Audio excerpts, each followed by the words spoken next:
Hey everyone, and welcome to episode 68 of the GVGCast. I am your host, Derek Bittner, and I'm joined this week by Steve Bowling and voice of Godding it right now, Ash Paulson, straight from Evo. Welcome from the hotels, the land of Vegas, Ash. How's Vegas treating you? I'm good. It was a little hard for me to scramble back up here to my room in time because it is Evo, of course, so the elevators are super busy. So we had to stop at like every floor. But I'm here and I'm fresh off of playing some Tekken 8 and Mortal Kombat 1, and I'm excited to talk about it. And it's Evo. Steve, you got to come with me, man. I keep telling you. Let's go one of these years. I definitely want to. I'm not ready to talk about what's been going on. I've been alluding to a lot of stuff. You'll know next week, hopefully. Evo's on my radar. It seems to come at the worst possible time every year for me. Like something always happens that I can't go. But having played Mortal Kombat 1, I'm glad you got a chance to. I missed out on Tekken 8's beta from last week. I just couldn't get in. Yeah. But it's an exciting time to be a fighting game fan. It really is. And not only did I get to play Mortal Kombat 1, I got to get a picture with the man himself, Ed Boon. I'm going to be posting it on Twitter later. Actually, I can post it in our live audience chat while we're on the show. But yeah, he was so nice. I saw him there. My wife and I are like, that's Mr. Boon. Can we maybe say hi? Because she's a big Mortal Kombat fan too. And so we just shot our shot, went up, and I was like, hi, Mr. Boon, big fan. Can you rip out my spine, please? Can you please rip out my spine? Yeah. But no, he could not have been nicer and friendlier, and I got a picture, and I'll post it in our live audience chat momentarily. I was going to say, he is a really nice guy, especially considering what he does for a living. I met him at E3, I want to say 5 or 6 years ago, when I was still there, kind of pseudo as a fan, like somebody who didn't have a whole lot to do at E3, but was there anyway. And I bumped into him in a hallway, and it's so funny because, I had the I don't want to say wherewithal, but like the presence of mind when I met Miyamoto to ask for a picture. When I met Aonuma, Reggie, all of them, I didn't even think to grab a photo with the guy. And I feel like such a clown. Like I was just telling him how much, I loved Mortal Kombat growing up and how much I enjoyed the series. And he was very cool about it, very gracious, but I didn't go for that photo. And I'm pretty sad about that. I've never had the opportunity to do anything quite like that. Which it happens. I just have not been as many trade shows as you guys, but it is really funny how the people who put out like the grotesque or horror stuff is always like the nicest people. Yeah, it's like they get it out of their system at work, right? Yeah. By the way, what is that? Junji Ito, who makes all those messed up things like Uzumaki, apparently is like the sweetest guy. Right. Yeah. So, Derek, I was also asked to let you know by GCM of Chaos that our live audience chat is frozen. Oh, that's Steve. I'm sorry, Steve. You're the one running the stream. Steve. Okay, my bad. Yeah, give me one sec. I thought I'm hosting it, but Steve is. Yeah, you're hosting, but Steve's running the stream. Yeah. Yeah, let me fix that for you. Thank you. Hey, I blame Sub-Zero. That's all. Yeah, or Frost. One of the two. Yeah, I got that cameo in there. While that's all happening, we, of course, are sponsored once again this week by the Game Orb, and exciting news, because after about 7 months of initially thinking about it and gathering what they needed, they have finally started to stream on Twitch. And it will take some time to getting in the groove of it and adding new Twitch elements like over time, among many other things. Like all of us go through those learning pains of streaming. And while not immediate, the VODs for the videos on the Twitch channel will be available on the YouTube channel as well. The current goal is not only reach affiliate status, but to do it before TwitchCon in Vegas in October. So if you can help them out and get them to that affiliate status, that'd be fantastic, because hey, that means they get their affiliate name on their TwitchCon badge. So if you want to support them over on Twitch along with their YouTube channel, click on the Twitch link or the YouTube link in the description and check that out there. So yes, always appreciated everything that Game Orb has done for us, and just consistent support. It really is appreciated. And go check them out on Switch. Watch them live. Yes, please go help them build their Twitch as fast as possible, because they have been helping us out and supporting us at our very top tier on Patreon from the very beginning. And affiliates only 10, I believe it's 10 people at a time for a month. So that's entirely doable. Yeah, exactly. So go for that. And we also have some birthday shout outs, I believe. Which ones are the new ones, Ash? Because I don't believe you got rid of the old ones, or all these new ones. Because I feel like I said because I feel like I mentioned Summoner's Faith. Right. So you did. So what happened was I've been keeping this running list of birthday shoutouts we do every week because I haven't been hosting for the past couple of weeks, but you did them last week. So I'll just go ahead and read off the new ones. And those are happy birthday to our patrons Toonjay, who celebrated their birthday on Sunday, the July 23rd. So a couple of weeks ago. Happy birthday. Happy birthday. And we've also got Hunter J, whose birthday was yesterday, August 3rd. Mega Amster, who's celebrating their birthday on Monday, August 7th. And finally, Ellendor, who is celebrating their birthday Wednesday, August 9th. So happy birthday to all of you. Did we miss Chill Jill? Because I saw them in there after Toonjay with Wednesday the 26th. Oh, I thought maybe you got Chill Jill last week. Then Chill Jill also celebrated their birthday on Wednesday, I just saw July 2 days 26th, before Chill Jill. the second one. So. Happy birthday once again. That's all that matters. Happy birthday all around. It really is appreciated. And sorry we missed some of these, but we're going to be trying to stay on top of things. I think what throws it off is that we have some that are coming up, but also ones that we missed. So it's like kind of. And usually I'm the one who reads them out, and I haven't been the host for the past couple of weeks, so that kind of made. I think we've covered everyone, but I'll check with everybody to make sure. But I think we've covered everyone. But yes, I will be back in the host seat starting next week. I've been on 3 trips in as many weeks, so that's why I've been so not around for the cast. But I will be back hosting next week. And if we forgot your birthday shout out, Ash will buy you a gift of your choice. Yes. Buy you a PS5. There you go. Wow. Okay. Yeah. There you go. Just went right trying to let you off easy, but yeah. Oh goodness. And yes, we also have, of course, our super chats, and that's always appreciated. Right off the bat with 3 right in a row for $2, $5, and $5 is Disney Duncan. First saying they beat Elden Ring. Congratulations. That's big news. Not a mean feat. That's good news. Not so good news is their brother's dog passed away. So that's unfortunate. That's sorry, puppy. One of the hardest things. And then finally, what series would we like to see get the Souls treatment? Zelda. Ooh. That'd be like like a dark, really gritty, hard, difficult Zelda game. I mean, it's kind of already the case because of Bloodborne, but it's not exactly it. Castlevania. Ooh, that's a good one.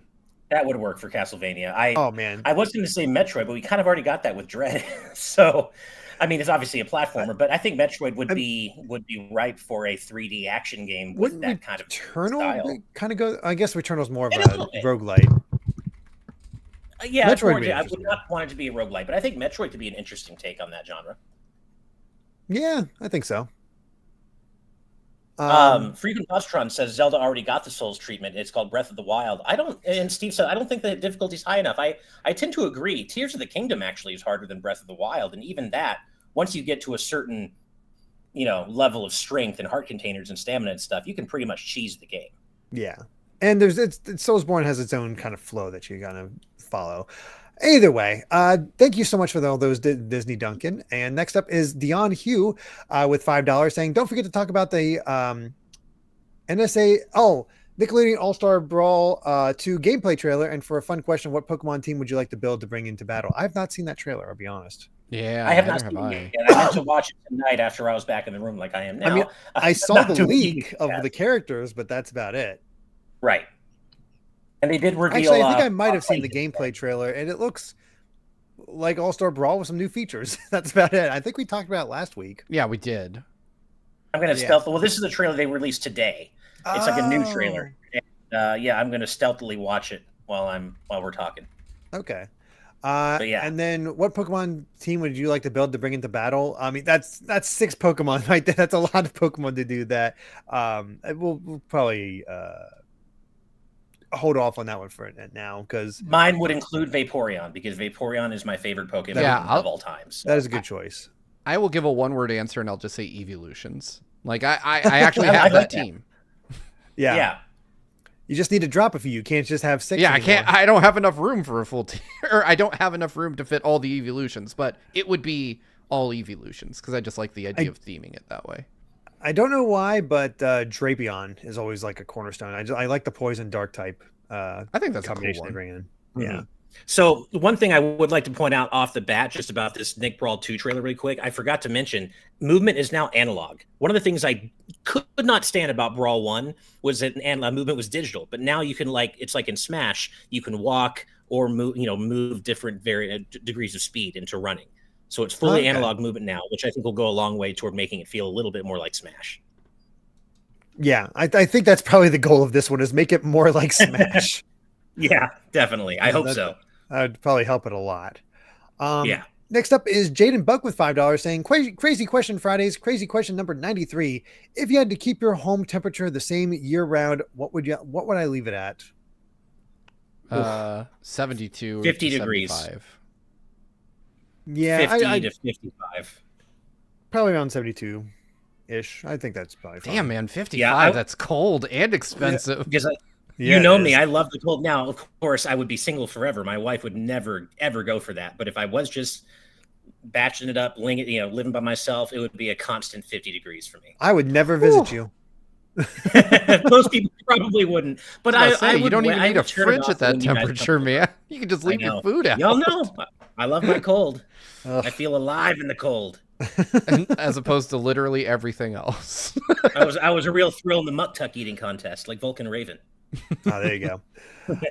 Next up is Kibbs McGibbs. Love that name. With a $4.99 super chat. Thank you so much. Saying, in the spirit of the upcoming Pokemon Presents, do you guys have a Pokemon you love that is unpopular, generally seen as weird? For you, it's Alomola. Oh. Probably the ice cream line. Nobody likes the ice cream line, right? But I love Vanillite, Vanillux, Vanillish. I love them all. I like the keys. Yeah, I've liked them. Lefty. I like Unone and Voltorb. Or I'm sorry, not I'm thinking Magnemite and its evolutionary line. I've always liked them. And yeah. I don't know though. I'm a very vanilla Pokemon fan. Like, I like the ones most people like, generally speaking. I wouldn't call it one of my favorite, but I do like Klefki. I was like, that's kind of a cool idea. And everybody's like, this is stupid. I'm like, all right. I like the inanimate object ones, to be honest. Like, by and large, I don't think they're bad. I think they're weird, but weird's good. Yeah. Yeah. Weird's preferable to me. I think the weirder, the better. Just in general. That's just kind of a rule for life for me. Yeah, that makes sense. Yeah. Next up is Aramis Baramis with $20. Thank you so much. Just saying, have a great cast. Hope everyone is well. Yeah, I think we're all doing well. Things are good. Thank you very much. Yeah, we're good. And I mean, I'm in Vegas with my wife and getting to watch competitive fighting games this weekend. Life couldn't be better. Yeah. And then finally for now, Denova FRFX with $5 as well. Thank you so much. Saying, last day at my warehouse job. Thanks, GVG, for doing this podcast and making my days here significantly better. Listened every Friday, but couldn't chat. Oh, well, thank you so much for being here and glad you enjoyed it. Thank you so much. And we're so glad we were able to help make your shifts just a little bit easier. Yeah. And now that we got all that cleared out, how we all doing? I mean, Ash is at Evo, so how's Evo?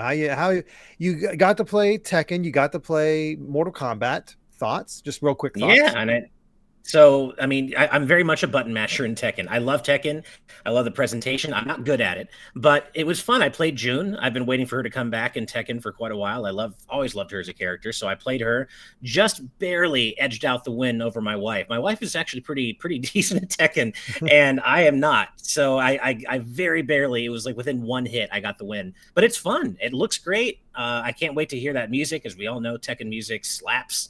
And yeah, it was fun. But for me, it actually felt Mortal Kombat 1 is the one that's standing out more to me right now, because it just, I think I know a little bit, I have more of a fundamental base in Mortal Kombat, having played so many of them throughout my life. And it just felt more pickup and more accessible to me than Mortal Kombat 11 and 10 did for whatever reason. And I probably also because it's coming out in a month and Tekken's like a year away. That's true. Tekken, you could tell too, was certainly an in-progress build, because the character select screen was full of frame drops. Every time you loaded a new character on the select screen, the game just chugged. And of course, it's not going to be like that in the final game, I'm sure. But yeah, obviously, Mortal Kombat 1 comes out next month. And I love the way the cameo fighters feel, where they could do different classic moves depending on which direction you're holding when you call them, kind of like Smash, which is always a good thing for me. And the moves just felt easy to do. It felt more accessible to someone like me who has a good base knowledge of Mortal Kombat, but that hasn't necessarily played any of them at a high level.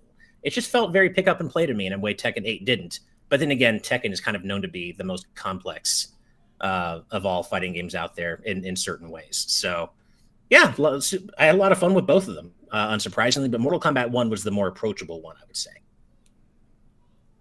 It's funny to hear actually, because it's just like it's approachable as you rip out everybody's spine. Right. Yeah, well, as long as you're not a child. But then again, yeah, I mean, approachable if you're in the proper age bracket, maturity bracket for a game, right? Like Mortal Kombat 1.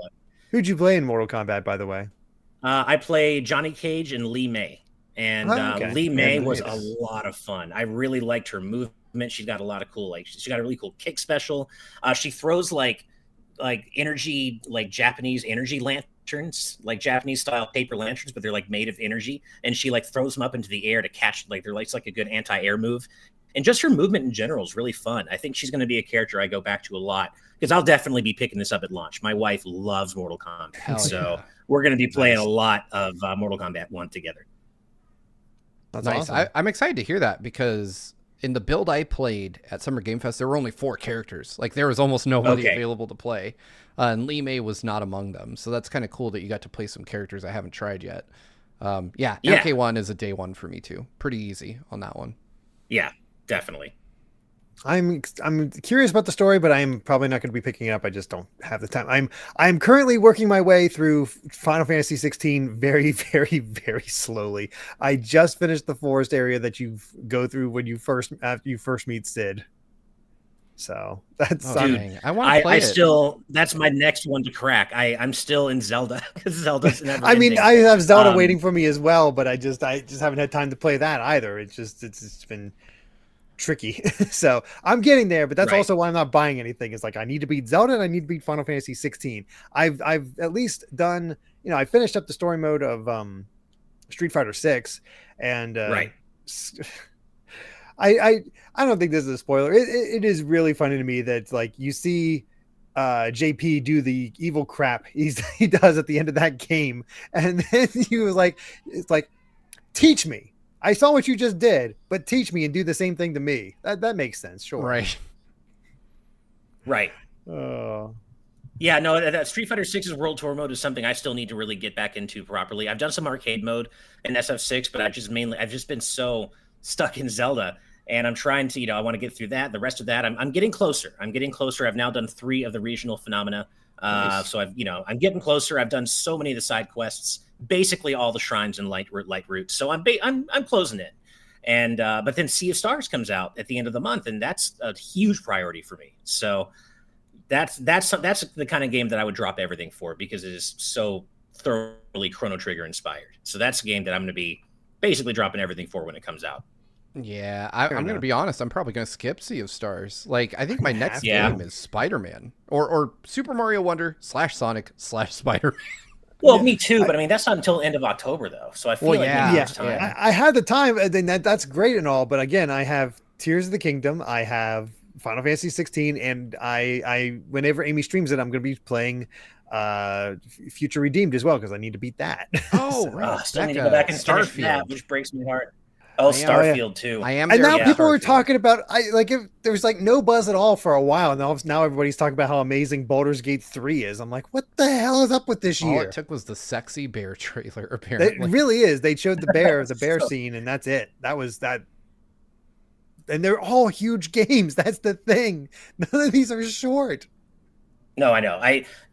Like, Starfield is definitely one that I'm more interested in now that I've seen that it's a lot more like Mass Effect than I realized, and I love Mass Effect.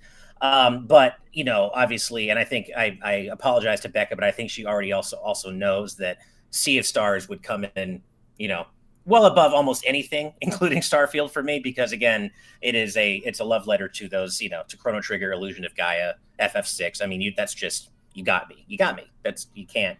There's no other way you could get me more possibly than that. So, yeah. Mm-hmm. Yep.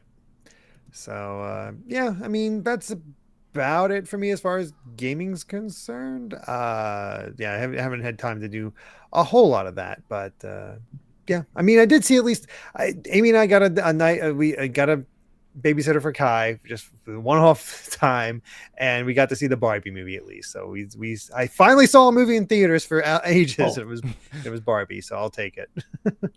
Oh my god, I can't wait.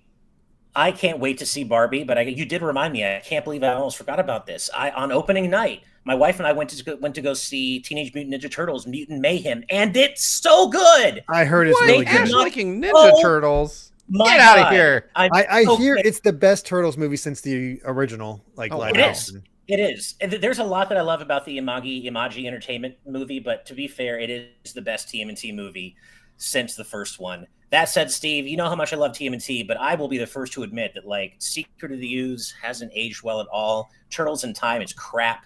Like, I don't. It's not even Turtles in Time. It's just Turtles 3. Turtles 3, and I mean, they're it's a terrible movie. So there is bad TMNT media out there, but Mutant Mayhem ain't it, man. This movie. They killed it, and I'm so happy they did the boys justice. You have even a passing interest in the Ninja Turtles because it's such a great animated movie. I absolutely want to see it, and I'm gonna try to find the time. Yeah, life has a nasty habit of getting in the way. So yeah, it does that, doesn't it? Yeah. Oh God, I hear that. But well, with all that, I mean that's what we've been up to. But otherwise, it's time for some news because there's been some crazy amount of news going on. Not like a crazy amount, but there's some big things that happened, I guess is the better way to put it. So the first big thing was just happened today. A Pokemon Presents was announced for August 8th. Lucky you, Ash, 6 a.m.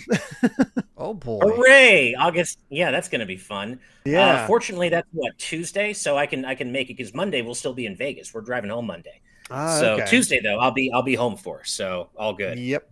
And it's 35 minutes long. No real indication what's going to be covered, but they have like glitches with an M, and I'm like, okay, that's probably going to be Mewtwo stuff to me at least. Like John, Brandon, and I were all discussing on our Discord like what we could possibly see, and John's pretty convinced that we might see a Pokemon Mystery Dungeon game. I'm not so sure. No, I think they'll probably focus more on the DLC, the usual set of the mobile stuff, and Unite, Detective Pikachu, and maybe one surprise. I don't think anything else of it. Yeah, I'm not expecting anything more than that either. I'm not really either. I mean, we did just get recent signs of life for Detective Pikachu 2 or Detective Pikachu, as I like to call it. So it would be nice to see some of that in there. But I'm mainly expecting, obviously, the hidden treasure of Area Zero, more new Pokemon, more footage, more story details. Just a release date. I think we're going to get a release date for that first section. That's I think so too. Pretty clear. Yeah, the thing I would hope for the most that we're probably not going to get is Pokemon games on NSO. I don't. Well, that's the thing. They've announced 2 Pokemon games on NSO that we haven't gotten yet: Stadium 2 and the trading card game. Yeah. So we could get release dates for those as far as Gen 1 to work with the Stadium 1. God, that'd be nice. I don't know. It'd be nice, but I can't see it happen. Same. I want it. It's such a slam dunk idea, but because it won't generate them more money, I don't think they'll do it. Like, because I think they know that Pokemon is strong enough, especially Gen 1, that they could sell it to us outside of NSO and a lot of people would buy it. Yeah, I mean, Pokemon Crystal was always at the top of the sales charts for 3DS for a long time. Yep. Yeah. I don't necessarily expect it to be blowing anyone's socks off or anything, but I think there will be some good stuff, and mainly I just want to see more about. Personally, I just want to see more about the Scarlet and Violet DLC because despite all those games' major issues and technical problems, I really enjoyed my time with Pokemon Violet and the in-game Area Zero stuff. I need to go back to that. I've made it to the first big city and then stopped. Just other stuff came out. Yeah. I mean, I don't blame you. But like the Area Zero in-game stuff is like peak Pokemon, like peak Pokemon story. And you don't think about story much when you think Pokemon, and I get that. But like, man, they killed it with the vibe and the storytelling and just everything that happens in Area Zero at the end of the game. I want more Area Zero stuff. It's so interesting. And I want to see more of this DLC. Yeah, I mean, cool. Let's see what they do. I honestly don't know.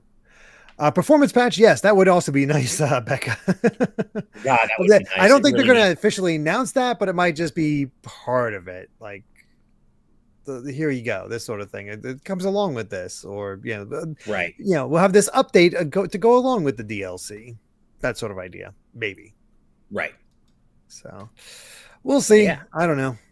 I don't know how that's all going to go, but I don't have high expectations for the Pokemon Presents because sometimes when you do shoot for the moon, it's like here's 5 minutes of us like celebrating the history of Pokemon again. Yeah. So. Right. Yeah. I hear you. It's, for me, I'm a very casual Pokemon fan now, as you guys know. So, like, for me, I look forward to them enough, but it's not like something where I'm like, the night before, I'm like, oh God, what are we going to get in the direct? I can't sleep. I'm so excited. This is like, okay, I'm getting up at 6 a.m. for Pokemon. This will be cool, but I'm not like, I can wait. It's not like a thing I'm like losing my mind over. I think I got to the point where I'm a little burnt out on Pokemon. Just from, that's fair. I covered it pretty intensely for a while. You did. So. You really did. So I don't know how Joe Merrick has some true love for it, because I burned out after 5-6 years of doing that. I'm good. he is his love for Pokemon is completely endless, bottomless, as far as I'm concerned. It seems that way.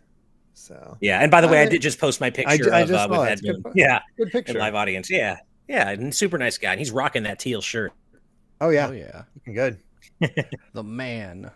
So, yep, we'll of course be streaming our reactions to that. So look forward to the Pokemon Presents, and that should be fun. But there's more news than that, of course. One of the biggest is we got financial reports from Nintendo.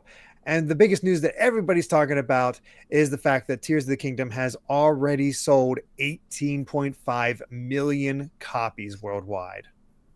Dear God.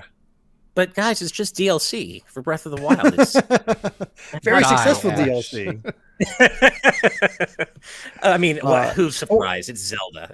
Oh my God. Yeah. Actually, I mean, I'm surprised, and I say that because it's not just like the best-selling or the fastest opening for Zelda. It's the fastest first-party Nintendo game ever, I think they said. I think so, because they said the sell-through of this one title constitutes approximately half of the first-party software sold this fiscal year. And even compared to Breath of the Wild, that released in March 2017 and took until August 2020 to sell 20 million copies. For comparison's sake, Jesus. I thought Breath of the Wild sold fast and well, but no. Tears of the Kingdom, holy crap. I mean, and it certainly is well deserved. I mean, what an absolutely tremendous, phenomenal game. And I think there was a little bit of concern, with the kind of the rather weak marketing leading up to launch. There was a little concern out there that we talked about before, like, oh, is it going to hit as hard as a Zelda game usually should? Is it going to be okay? And we're like, it's going to be fine. Guess what? It's fine. It's more than fine. It's doing really, really well. Yep. Yeah. And I think they also had a thing on here where they talked about like some million sellers. It was pretty much dominated by just Mario Kart 8 and Tears of the Kingdom. Doesn't seem like Advance Wars hit 1 million. I doubt it. I doubt it did. I mean, it would surprise me if it did.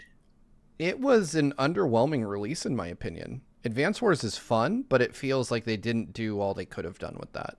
It just doesn't capture the same charm that the originals have. Wow, this is wild. School of Rock and Roll in our YouTube chat says, my country only has 17 million people. This game sold more than that. Wow. Oh my God. When you put it like that's an interesting perspective there. Holy crap. Yeah. Wow. Talk about, that's crazy. But it's well deserved. I mean, what a phenomenal game. Really, really just, it's I'm looking forward to get back to it. I mean, it's going to be a fascinating battle for Game of the Year. Yeah, It is going to be. This has been such an incredible year, and it's far from over. This is going to be a really interesting Game of the Year season. Absolutely, going into November, December. Yeah, because we got October still coming up, which is, as you just said, Steve, earlier, Sonic, Mario Wonder, Spider-Man 2. Nick Brawl 2 now Mario comes Wonder's out next day week, but crazy Nick Brawl 2 is not going to be in there. Oh, Mario Wonder's going to just, it's just going to explode out of the gate. Absolutely. It's going to be wild. Yes, it will. I'm excited, but I'm also dreading it, because I tried my best this year to keep up with the releases and try to at least get something from each month that I can talk about for the Game of the Year stuff, and then I just fell behind. So I hear you. I'll do my best. At least I at least want to beat Tears of the Kingdom and Final Fantasy 16 before we get to the Game of the Year discussions for us.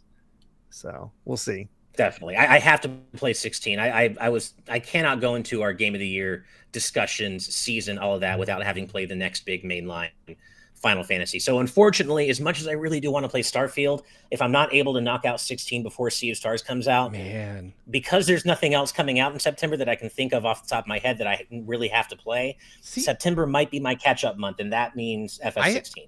I think you're doing Starfield a disservice. Obviously, we don't know if it's going to be a good game or not, but what we do know is that it's the first year in many that Xbox has a legitimate first-party contender in the race. Totally. I want to play it. It's not that I don't think it's worth it.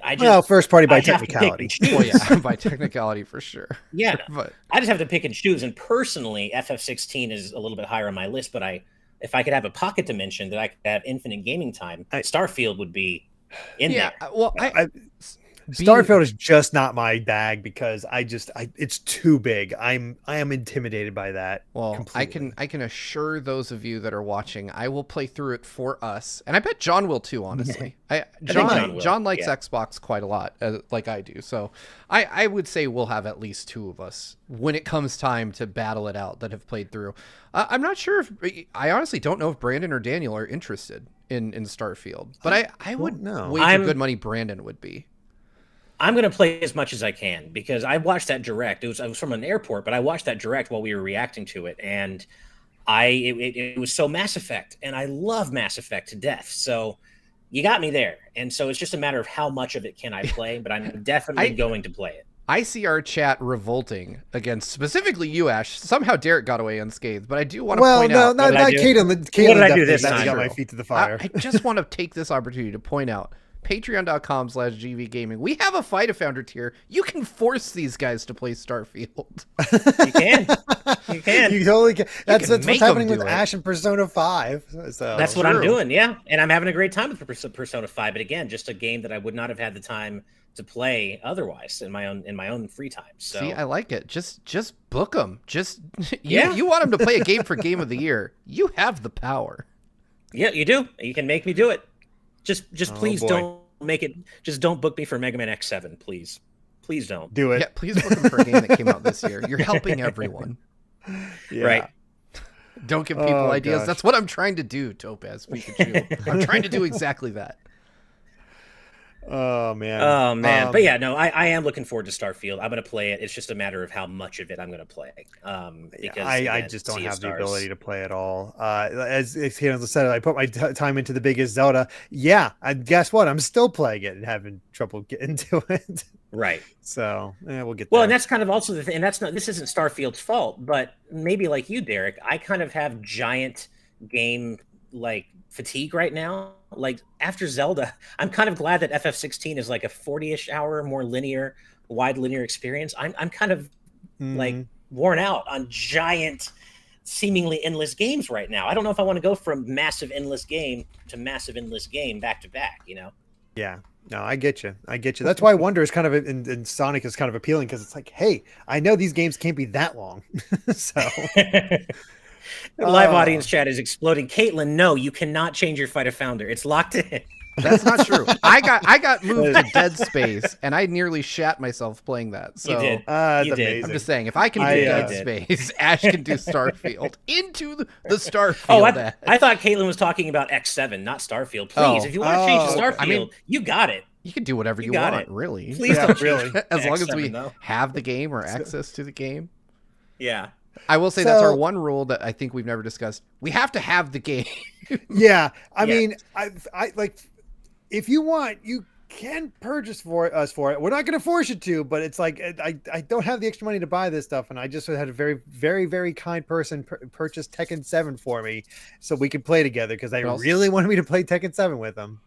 I was going to say, I know that these two have Game Pass or at least had it. I don't have. I do have Game Pass. I had to cancel the subscription. There we go. So. All right. But you know what though? Speaking of things I don't have, I hate to inform you, Caitlin. You said you were talking about X7. I don't own any copy of Mega Man X7. Sorry, I don't. There's what's a no Mega way Man? What's you an don't X? own the second half of the X. No. I don't know what a Mega Man is. I don't own it. So sorry, we can't play it. All right. Before we get to the rest of our our news, we have gotten quite a few more super chats, and so I want to read those real quick. First up, Sean Davis with $5 saying, if there was a Nintendo version of Kingdom Hearts, which worlds would you want Sora to go to? I mean, yes. Yeah, yes, exactly, Ash. Like, which one wouldn't I want him to visit? I mean, Kid Icarus is number one because I feel like Sora and Pit would just be the most obnoxiously fun, ridiculous duo together. They would have so much fun together because they're so similar. So Sora definitely needs to meet Pit at some point outside of Smash.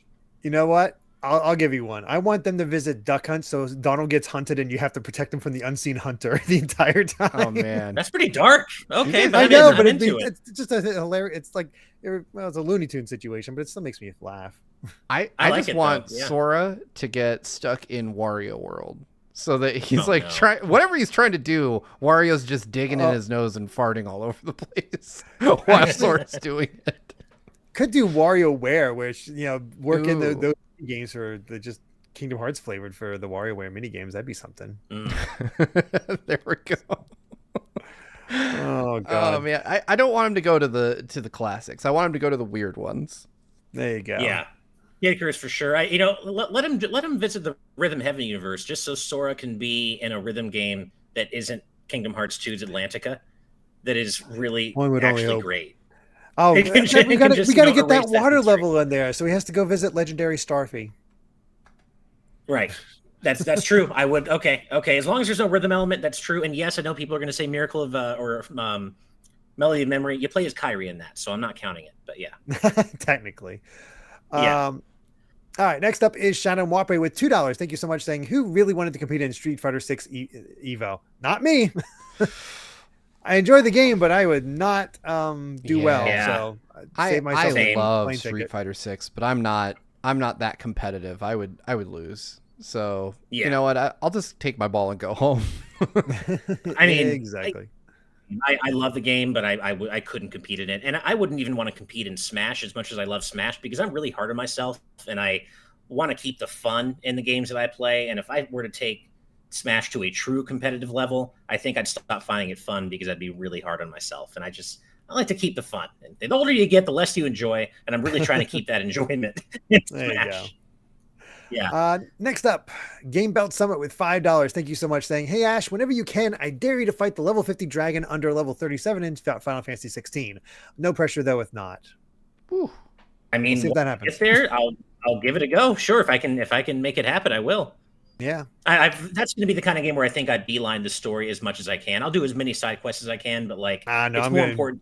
Suck myself into that world and play the side quests. I hear they're good. Oh, that one's getting flipped. I'm going to suck myself, Derek 2023. There we go. Next up is Yoshi with their first time super chatting for us. Thank you so much with $5. Saying, hey GVG, longtime viewer since the Game Explain days, was just hoping good vibes and to the others. I had to put down my dog Coco after 15 years. I love you guys. We are truly sorry for your loss. Like we've all had to go through that, and it sucks. So. Yeah, that is just one all of the love, things you can all the best. Yeah, you. Thank you so much for the support, and just hope you can get through it. Okay. Yeah, absolutely. Take care of yourself. Give yourself a lot of self-love, and just do everything you can to get through this very difficult time because it's such a hard thing to process. Yeah. So. And then last one for now, Bongo Lover with $5 Canadian saying, hey Ash, can I book you for some Mighty Number 9 and Danimals? I know for a fact you own Mighty Number 9. Playing it while drinking Danimals will be bongo-tastic. I mean, yes, you could do this. I own Mighty Number 9 on Wii U, and my Wii U is in storage right now, so technically I'll send him one of my PS4 copies of Mighty Number 9. Oh, thank you. I'm so grateful for that. Yeah, you're so welcome. Would you like the Raid DLC? I have that too. Oh, sure. Let's just do it all. Let's just get everything. Hey, man, in there I mean, the sessions are an hour. You could get a few sessions out of this. I'm just saying. Maybe a few of you want to make him play Mighty Number 9. Maybe you want to make him. Yeah, you know what? It. I don't even know what we're spoken this day. I got that on. Oh God.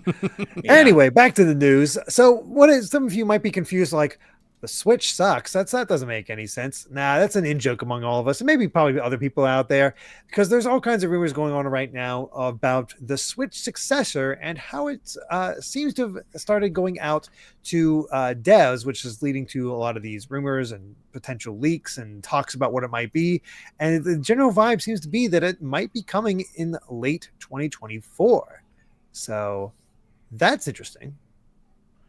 Yeah, I'm so excited for this thing to actually come out so we can stop speculating about it. And I mean, we're back in the days of the what was it, the before the Switch and all that crap. Right. Oh, yeah, but NX I do so adore the Switch Suck name. I just want it to be called the Switch Suck because that's the so Switch good. Suck. That's it. The With NX. God, specifically. Block that out of my memory. Yeah. Oh, right. No, the name ironically won the Super Nintendo Switch. Sorry, what was that? The Super Nintendo Switch? Yeah. Oh, I just said, yeah, the name I unironically want, Super Nintendo Switch. That's the one I really want. I'm curious about where we're at with this. I talk about what I just referred to as Switch 2 rumors almost every week. If you don't know, we have a Patreon exclusive Nintendo focused podcast that I host. And so every time a little bit of info comes up about this thing, we talk about it.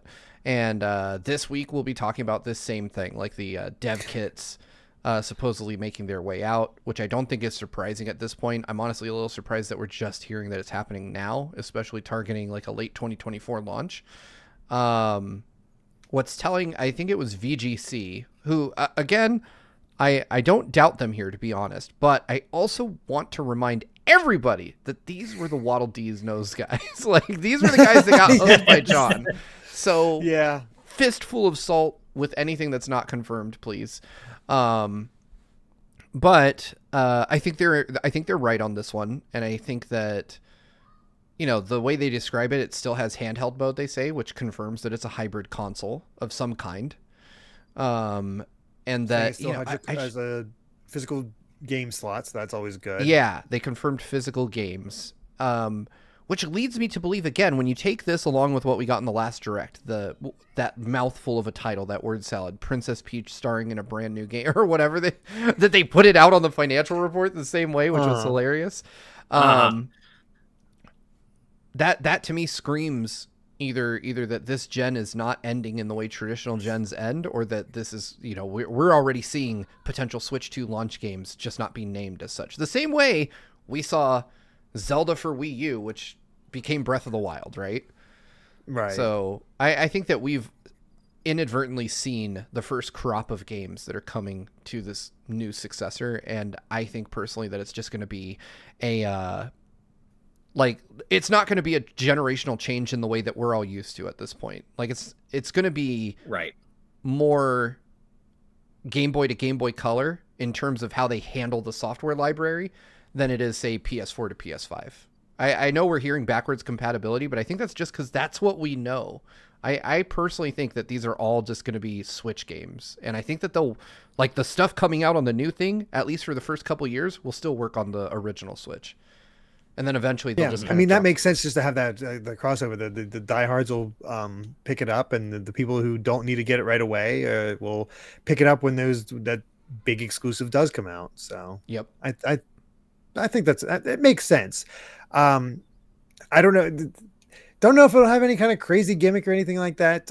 We'll see how it all kind of shapes up. I don't want to go into any specifics for this, because that's the part that's probably a little iffy. Like, I don't know if, like, we can say, like, what kind of screen it has, what if it has backwards compatibility or not. Who knows? That's still way too early, I think, in order to really confirm one way or the other.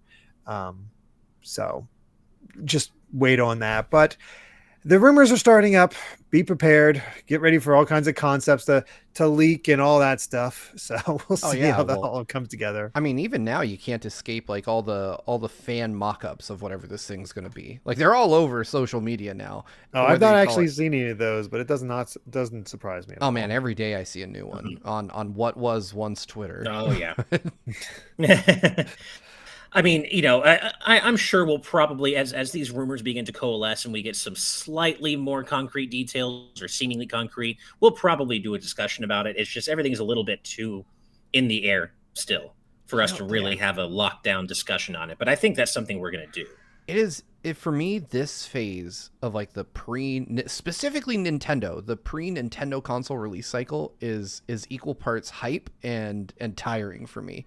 Because obviously nobody knows anything more than most people, right? But you get all these fake leaks and all this other stuff, and you have to wade through all the BS. But I love, unironically, like all the fan mock-ups, like of what they'd like to see the new console look like. I remember just devouring all the crazy NX ones and really being into it. And the Switch looks fine, but in some ways, I think some of the fan mock-ups were cooler than what we ended up getting. Yeah, I think so too. Topaz Pikachu brings up a good question in our live audience chat, asking, did Nintendo say that the Nintendo account will be carried over to the next console? And they haven't outright confirmed as much, but they did recently say, I believe it was Furukawa, did they actually say it in so many words? I thought they just said, we want to make it as easy as possible. I mean, so as John has been, I think John tweeted this about a month ago when this first entered into the news cycle in like their stockholder call or shareholder call. They actually did have a graphic made up years ago, like I want to say 2019, that showed like that the Nintendo account platform would persist beyond the Switch to whatever the next thing was, and then they trotted out that graphic again like a month or two ago. I missed. And we're like, Nintendo accounts will be used for the next thing, and that's all they said.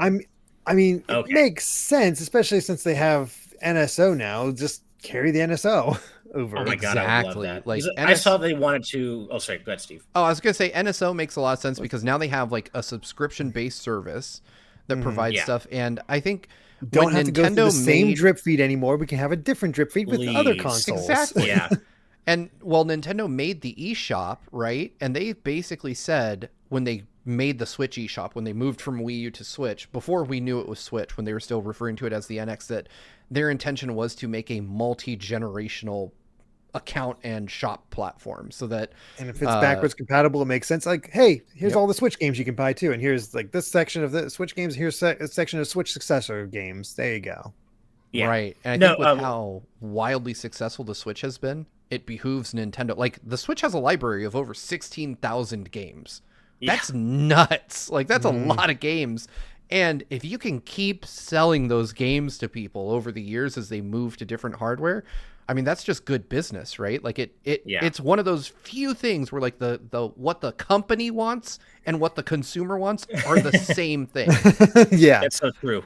I mean, I think we've gone around talking about this so much about how back compat is one of the absolute just like red lines. I mean, obviously we're getting this thing no matter what, but that we would be crushingly disappointed if backwards compatibility is not part of the Switch Suck. And man, I'm never going to get tired of saying that. But yeah, what I had read that they were from the investor meeting that they were facilitating consumer convenience as much as possible in the transition to the next console. But yeah, if they reuse that, they trotted that graphic out again, even better.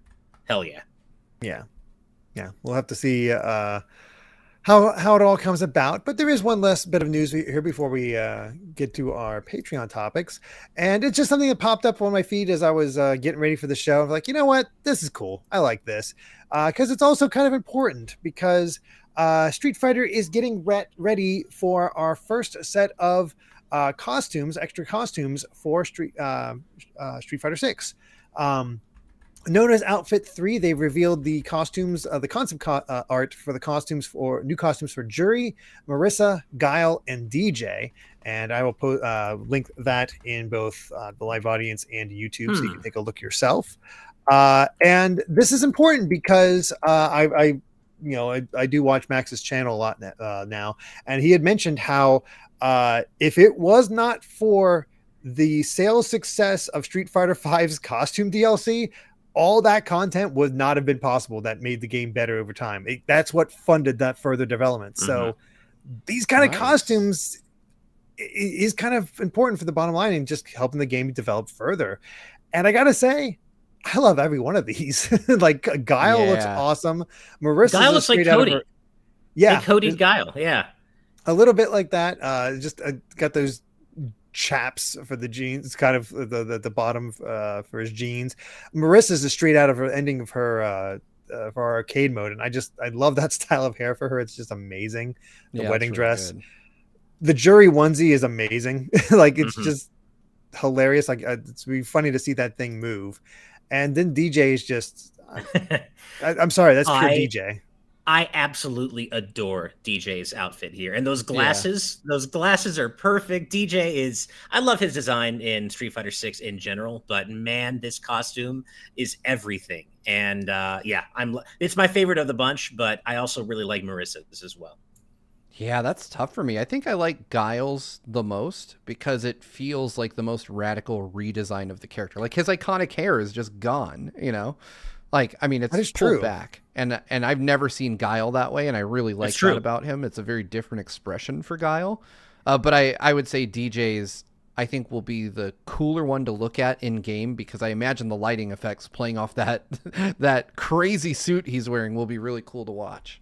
So, I mean, I'm not a big DJ player. I'm not a big player of any of these characters, but I really love the designs. I'm with you, Derek. I really, in particular, like the spider on Juri's back in the hoodie. Yeah. It's so cool. The spider on her back, the holes for her hair to go through. Yeah. That's, wow. I didn't even think about that, but yeah, that's her hair coming through. Yeah. Right. I hope the costume's more like some of the designs on the side where it's like poofy at the bottom. So you got those like MC Hammer pants. Yeah. I don't know. That's more fun to me. Plus, I just to see how that flows. That'd be kind of fun to see. I'm hoping that there might be a way to get to unlock these in game, kind of like Outfit 2 is, but I doubt it. I don't know. I don't know how they would handle that. Otherwise, I'd assume that these are probably going to be the same price as just outright unlocking the Outfit 2 in the in Street Fighter 6, which I think is like $2 or $3 a pop. I think so. I haven't bothered to be honest. I'll unlock them in game eventually, but it does not take long. Like there are guides online. It was like, okay, load up with these items and give it to this character, and bam, you're good to go. Oh, nice. Okay. This just makes me excited to see how they're going to do other characters in costume 3, particularly Kimberly. Like I love her outfit 2 so much. They even did her hair in a different way, and like they tied her hair in a different way, which I thought was really cool. And Kim is just such an amazing design. Period. I'm so excited to see what they come up with for her in particular. There is a image in Street Fighter 6 during arcade mode. I think it's one of those things that like reveals that Chun-Li's been helping Ryu buy clothes, and he has like a different outfit on. I'd like that outfit to be one of his costumes. That'd be cool. Yeah. I would dig that. There's so much that they can draw from for these outfits, and they, Capcom have shown that they are really firing on all cylinders in general with Street Fighter 6, but in particular with its aesthetics qualities, like going back to that Street Fighter 3 hip hop style, just the vibe, the music, the visuals. They've nailed the Street Fighter 6 energy, I think, compared to something like 5. And so I have so much confidence in what they're going to introduce costume wise going forward. I believe and eventually in Street Fighter 5 they started having like other Capcom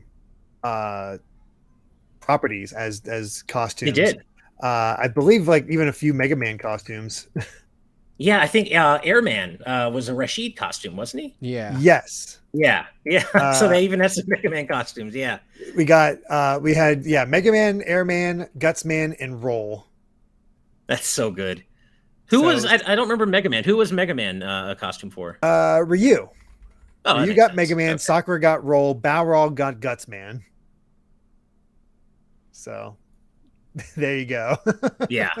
Nice. I'm looking forward to seeing what else they do. Absolutely. Mm-hmm.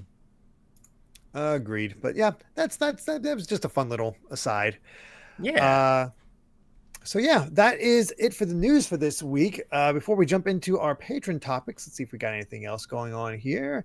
Rec BCQ with $2. Thank you so much. Saying I never want to hear the word pro ever again. I get you. I completely get you. I understand. Yep. Don't blame you. And then Grantles with $4.99. Thank you so much. Saying, hey everyone, what are the odds of seeing something akin to Evo Moment 37 at this year's Evo? Also, see you tomorrow, Ash. I don't think we'll ever see Evo Moment 37 again. I don't know. I don't know. I've already seen... we do have those sort of counters again, but I feel like the counters are a little easier to do unless it's all perfect counters. I agree. The reason I say I don't know is because Daigo Umehara, who did Evo Moment 37, has been practicing for that for Evo. Like on his YouTube video, on his YouTube channel, he has a video of him practicing perfect parries so that he could do that to someone at Evo this year. Oh no. Right. And I already watched some of the opening sets for Street Fighter 6 between some of the the top players' favorites to win at the actual competition, and they were already incredibly hype matches that were going down to the last match of the last game in the set, and even to the last hit in some cases. And this is a game that's been out for like 2 months, barely, and that's why I think it could be possible that we see something that is in the general level of hype that Evo Moment was. Mm-hmm.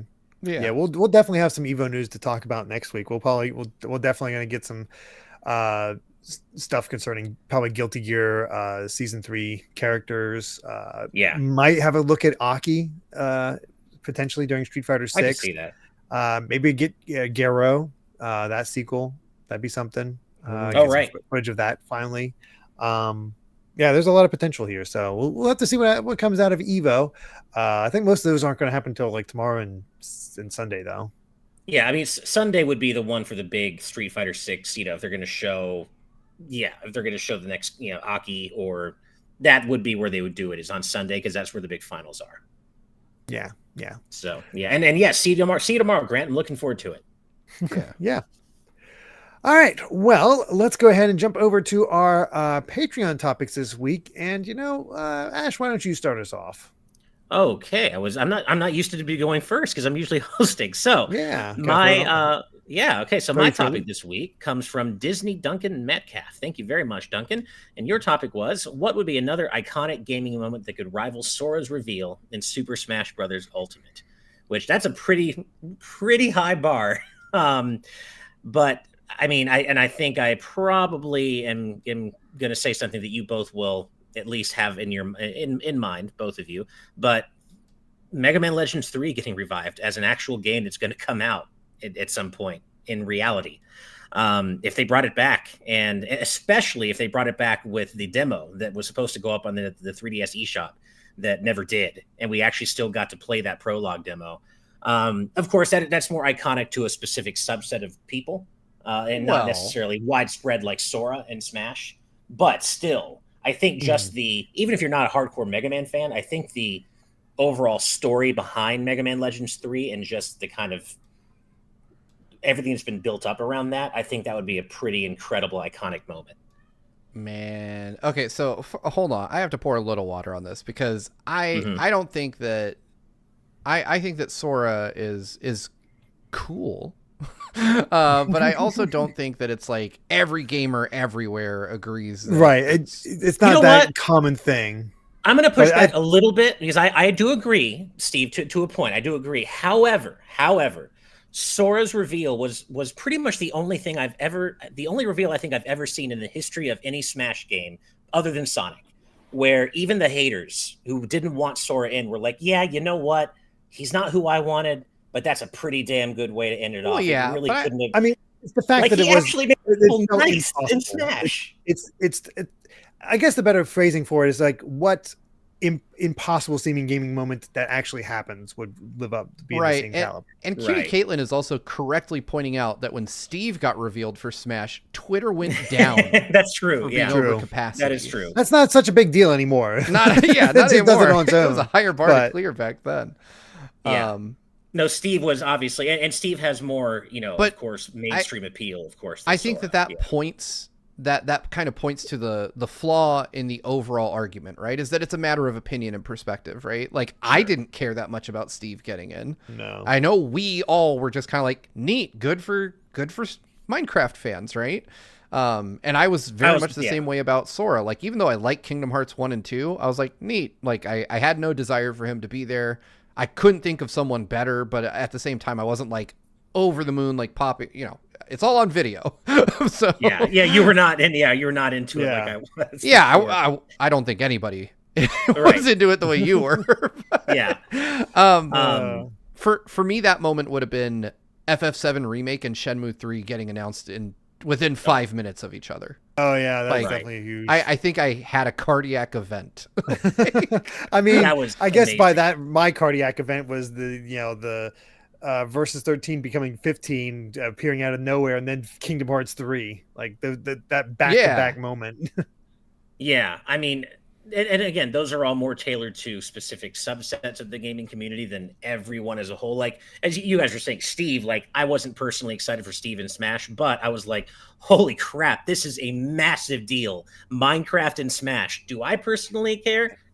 But in the wider scheme of things, this is huge. I don't think there's anything that would just appeal to everybody where everybody's just like, oh my God. That's the sort of the big thing. That's the thing. But yeah. I mean, everybody's got opinions and their own likes and dislikes. For me, at this point, I don't even know what would get me that kind of hype. Like, it would have to be something long dead at this point that just comes back out of nowhere. I can think of something, Steve. First thing I thought for you, Steve, was like Capcom versus SNK. Oh, that would be okay. Yeah, I would lose my mind at that one. If we got CVS 3, I would flip out. That's true. I mean, I think for both of us, Steve, if we were watching some, Nintendo Direct and just none the wiser about what we're going to see, the first time we saw that iconic pendulum from Chrono Trigger's title screen rendered in HD 2D, and we get a full-on HD 2D remake, yes, that would make me melt. I think I would put a hole in the wall. Yeah. I wouldn't even do it on purpose. I would melt on camera. But again, if you don't care about RPGs, that's not something that's going to be an iconic moment for you. So it really depends on... That's the problem, and I think that, you can never paint with too narrow of a brush when it comes to the gaming community, because everybody has these little microcosms of things they enjoy. And so I think, Sora hit for a lot of people, but I don't think there's... Oscar, it is a promise. I will punch a hole in something if we get CVS 3. I just hope none of my kids are right there. Punch a hole in your kid. I've seen a few people in our live audience chat mention this, and I agree with it. Half-Life 3. That would be Half-Life 3. Even would if I'm not like a probably hardcore Half-Life fan myself. Banjo 3 would seems agree. I've seen people mention that.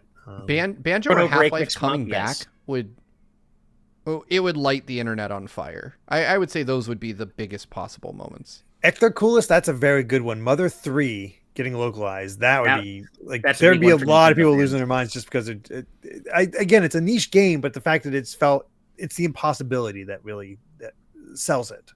In those cases. Yeah. We've had Marvel versus Capcom, we've had SNK versus Capcom, we've had Tatsunoko versus Capcom. Let's get buck wild and have Shonen Jump versus Capcom. Be amazing. That would be wild. I mean, I still want Nintendo versus Capcom. I think that would be so cool. Yeah, I think there's so much cool stuff that could happen there. But yeah, it's just, as we were saying, it depends on who you are and what fandoms you're part of. I do think my original answer of Mega Man Legends 3 holds, but if you don't care about Mega Man, then it's just Legends 3 would get I agree with that. Oh, I would be there as well. Oh my God. Lose my mind. Yeah, me too. All three of us would be. Yeah. But Jump versus Capcom would be fun to me. Ryu versus Goku, Strider versus Naruto. You know what, Moawe, I hear you and I see you. There are dozens of us, but you say Xenosaga Trilogy, let's do it. There are dozens of us, dozens. Yeah. I would love that so much. There you go. All right. Well, what about you, Steve? What's your all right? I'm about to go down the rabbit hole a little bit. My topic this week comes from Dat Alpha Lion. Who writes, imagine any random innocent game you can think of. Now add a Hideo Kojima game to the end as a subtitle. What changes about the game itself? Just go buck wild with this new scenario. And my mind, when I read this question, immediately jumped to The Legend of Zelda, a Hideo Kojima game. Oh, no. And so I'm going to give broad strokes because obviously otherwise we'll be here all night. But obviously, Link is a reluctant soldier drafted into a war waged by the King of Hyrule. Zelda is a political prisoner seeking asylum whom Link has to exfiltrate from the castle. The Triforce is just a group of like powerful old men who can grant any wish. That's perfect. And there's like a weird and Zelda in a Kojima twist turns out not to be just the name of a woman, but also a near sentient AI that can somehow destroy Hyrule. That's my Kojima Zelda in a nutshell. That's a good one. That is a very good one. I'm having a hard time like thinking this whole scenario through. Like I can think of a few fun candidates. Ape Escape, a Hideo Kojima game. I'm just an ape. But they're not, it's called Ape Escape, but they're not actual apes. It's like the ape stands for something like amorphous person enemy or something like that, you know, like experimental things that you have to hunt down and capture, and each time you capture one they beg for you, and you get a little bit of their backstory, which makes you think, am I the bad guy as I do for doing all this, for capturing all these apes? Should I really be doing all this? But then but the question is, do we have like time travel there? Are they messing with time? Should I let them change time and let the apes rule the earth? And here we go. Ape Escape. God, I keep coming back to Balan Wonderworld, a Hideo Kojima game. Now I don't know exactly how it changed. Yeah, I mean it's still just as trippy, but I mean, you know, you go into different story worlds in that game, and you're helping people out. You're helping people realize their dreams. You know, with the farmer, you're helping him do his, I don't know. Balan was weird. It's like the same game, but the farmer cutscene is like 48 minutes long. Exactly. But it turns out that all of these different worlds that you're going into to help people conquer their fears and whatever, they're actually VR training simulators. And you're actually playing as this like Raiden style character who's getting all the VR training needed to take on Yuji Naka, who has broken out of prison and has taken over the game industry. And doing all sorts of making everything in the image of Balan Wonderworld, and you got to save the game industry. I'm making this up on the fly, and it's ridiculously jacked. Yeah, exactly. A ball of muscle. Now I have to, just because we're on the same subject. Have you guys seen that meme out there about how Metal Gear Solid and Mega Man X essentially have the same story? I've not seen this. Okay, so think about Metal Gear Solid 1 and Mega Man X as I read this paragraph. A game in which a specially engineered super soldier must stop a rebellion staged by old members of his unit who are all named after an animal, octopus et al., and possess different weapons. His fight will take him to a secret enemy base where his sword-wielding friend will sacrifice himself to stall for time against an enemy utilizing a bipedal battle robot. That's amazing. Yeah, that perfectly describes both. It's wild. Okay, there you go. No, that always stood out to me as something like it's from some old GameFAQs post. I don't know, but yeah, I mean that's sort of similar to like the one word plot synopsis of all the Final Fantasy games that somebody did a while ago. Sure, yeah, or one sentence or something like that. But yeah, that's funny. But it's wild how much that fits for both. It makes no sense. Oh yeah. Oh goodness. Well, for my pick this week, I chose Critter XDs. Nice and simple. Spicy food, yes or no? They say yes despite the consequences because I love that burn. Spicy food, no. Well, I'm okay with it, but I don't go like spice for the sake of spice. I want flavor in there, and if it's just burning, no, I don't want any part of that. I don't want to taste burning. I want to taste something flavorful along with the burn. Yeah. Go ahead, Steve. Well, Ash and I are veterans of this war together. Oh, so I love spicy food, but there does come a limit. Although mine, I like to think it's pretty high, where you just are eating raw pain, and that's where I'm done. So it's like, and Ash has been there. I remember distinctly us sitting in his apartment for super chats, eating spicy food and chugging milk. Yep. And, never forget that. My lips were burning. Didn't go great. I'm not gonna lie, but I love spicy food, and I'm the type of person who, if there's a spicy challenge somewhere, even though I know it's gonna suck, I'll try it. I absolutely adore spicy food, of course, but I do agree with Derek. While my tolerance for spicy food is very high, like Steve's, I do agree that it's got to have flavor. If it's just spicy but there's no flavor to it, nah, I'm not into that. It's got to have flavor, but I can't put sriracha on everything right now because of the damn shortage, but when I could and when I can again, I will be putting sriracha on everything. I didn't even know that was going through a shortage. What the hell? Yeah, you can buy. They're like a bunch of imitation brands you can buy, which I like to call sriracha because they try to be, but they're not really it. But the Hoi Fong Foods one, the legit, the real thing, it's like a chronic shortage because of the drought in Mexico. They can't get the peppers they need. So there's this chronic shortage of real sriracha, and it's like literally having an effect on my life. It's having an effect on my quality of life. I actually miss it every day. But yes, I love spicy food. All right. Well, there you go. Yeah.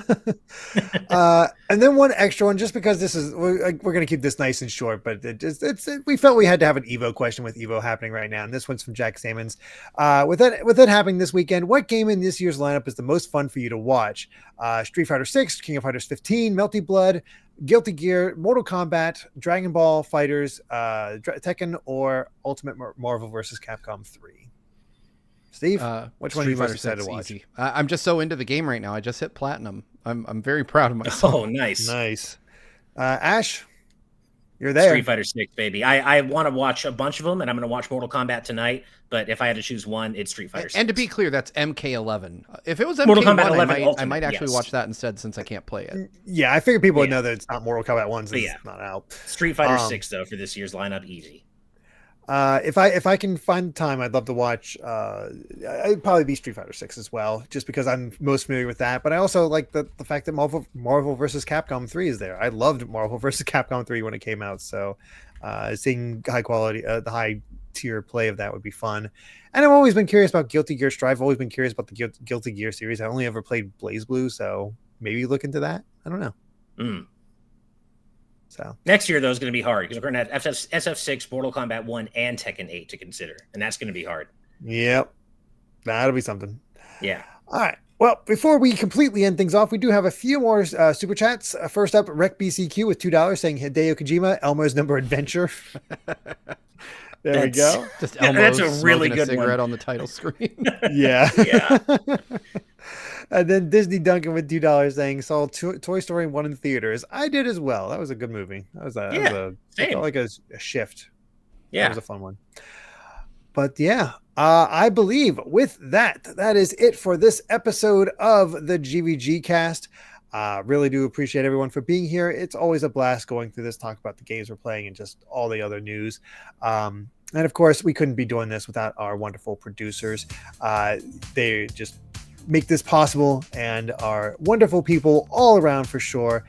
We just appreciate all of our patrons, but especially those at this producer tier, and especially those at the executive producer tier, as you really do provide that extra support, and it's always appreciated.